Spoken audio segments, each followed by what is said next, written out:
नमस्कार मित्रांनो, SOC classic मध्ये आपलं स्वागत आहे. इयत्ता 8वी मराठी बालभारती 19वी कविता ती म्हणजे गे माय भो. कवी आहेत सुरेश भट. आणि मित्रांनो, या कवितेचं आपल्याला बघायचं आहे स्वाध्याय. आणि मित्रांनो, जर तुम्ही आमच्या चॅनलला सबस्क्राईब केले नसेल तर सर्वात अगोदर आमच्या चॅनलला सबस्क्राईब करा. या व्हिडिओला लाईक आणि शेअर करायला विसरू नका.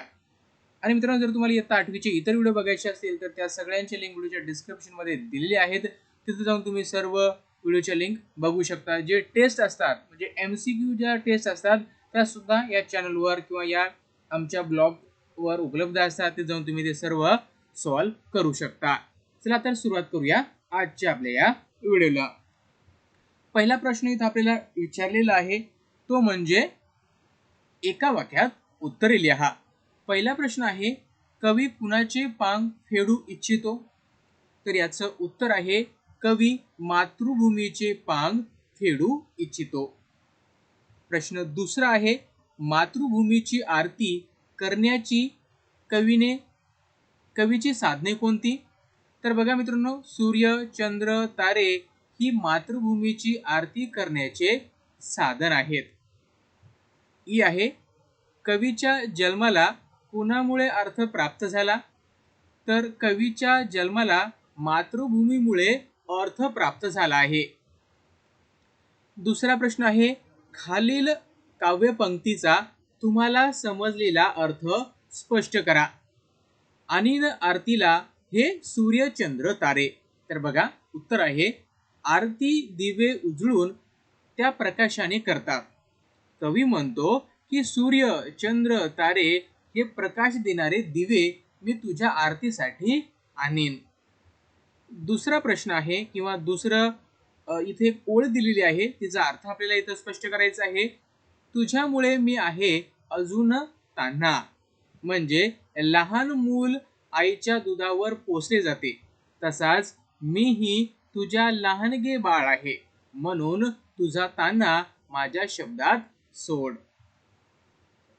प्रश्न तिसरा आहे, हे केव्हा घडेल ते आपल्याला लिहायचं आहे. कवीची ललाट रेषा प्रयाग काशी बनते?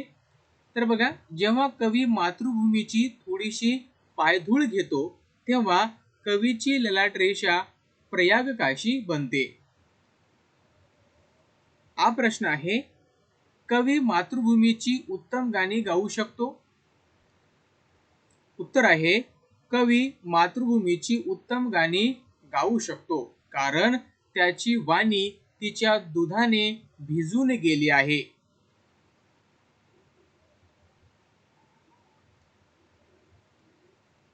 चौथा प्रश्न इथं आपल्याला दिलेला आहे, खालील अर्थाच्या कवितेतील ओळी शोधून लिहा. आहे, माझी भाषा मधुर आणि समृद्ध बनव. उत्तर आहे, शब्दात सोड माझ्या आला हळूच पान्हा. आहे, शब्द सामर्थ्य प्रतिभा सामर्थ्य प्राप्त झालेले गाणे गाईन.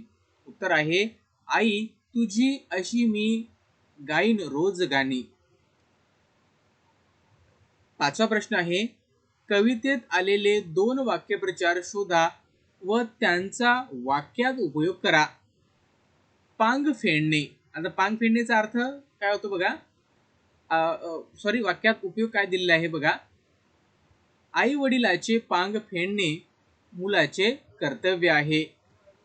दुसरा आहे, अर्थ येणे. गाण्यामुळे लता मंगेशकर यांच्या जीवनाला अर्थ आला. अर्थ म्हणजे काहीतरी किंमत येणे, काहीतरी महत्वाचं वाटणे. प्रश्न 6वा आहे, कवितेतील यमक जुळणारे शब्द लिहा. तर सारे, तारे, तान्हा, पान्हा, कशाला, आला, जराशी, काशी, गाणी, वाणी. प्रश्न 7वा, स्वमत. त्यातला आहे, कवीने पायधूळ कशाला म्हटले आहे किंवा कशाला म्हटले असावे ते स्पष्ट करा. उत्तर आहे, कवी मातृभूमीचे स्मरण करतो आणि ते कवितेतून मांडतो, याला कवीने पायधूळ म्हटले असावे. आहे, गे मायभू तुझे मी फेडीन पांग सारे, या ओळीचा सरळ अर्थ लिहा. उत्तर आहे, हे मातृभूमी, तुझ्या सर्व इच्छा मी पूर्ण करील. ई आहे, कवितेतून व्यक्त झालेली मातृभूमीविषयीची भावना तुमच्या शब्दात स्पष्ट करा. उत्तर आहे, मातृभूमी आपल्याला घडवते, वाढवते. आई इतकेच मातृभूमीला महत्व असते. म्हणून तिच्याकरिता काय वाटेल ते करायला मी सिद्ध आहे. तिच्यामुळे माझे अस्तित्व आहे. मातृभूमीविषयीचे विलक्षण उत्कट प्रेम हा माणसाचा एक लक्षणीय विशेष आहे. मातृभूमीविषयीचा हा अभिमान कवी सुरेश भट यांनी फार वेगळ्या संदर्भात व्यक्त केला आहे. तर बघा मित्रांनो, गे मायभूमी या कवितेचा इथं आपण स्वाध्याय बघितलेला आहे. तुम्हाला जर हा व्हिडिओ आवडला असेल तर तुम्ही आमच्या चॅनलला सबस्क्राईब करू शकता, आमच्या चॅनलला लाईक आणि शेअर करू शकता. आणि सर्वात महत्त्वाचं म्हणजे एक गोष्ट मित्रांनो ध्यानात ठेवा, ती म्हणजे तुम्हाला काय करायचं आहे, तर आमच्या टेलिग्राम चॅनलला जॉईन व्हायचं आहे. टेलिग्रामवर जाऊन तुम्हाला SVC8 सर्च करायचं आहे, SVC8. नंतर तुम्हाला आमचं चॅनल तिथं दिसेल, तिथं तुम्ही जॉईन करू शकता. तर मित्रांनो, अतिशय महत्त्वाचे चॅनल आहे.